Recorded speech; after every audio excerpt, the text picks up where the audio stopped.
নাই।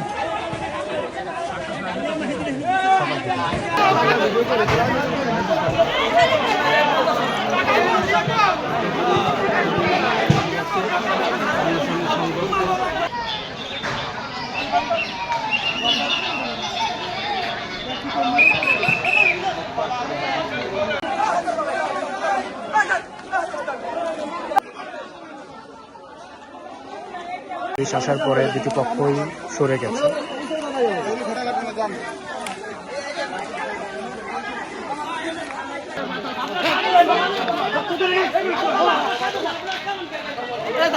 আমাদের কাছে যে তথ্য রয়েছে সেটা হচ্ছে যে জমি জায়গার কে কেন্দ্র করে দুই পক্ষের ভিতরে দ্বন্দ্বের সৃষ্টি হয়।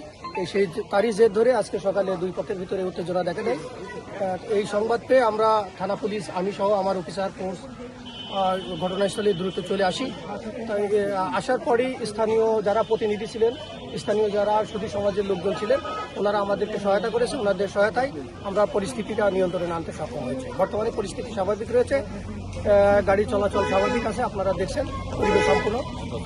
হতাহতের তথ্য এখন পর্যন্ত আমাদের কাছে নাই, পরিস্থিতি নিয়ন্ত্রণে আছে।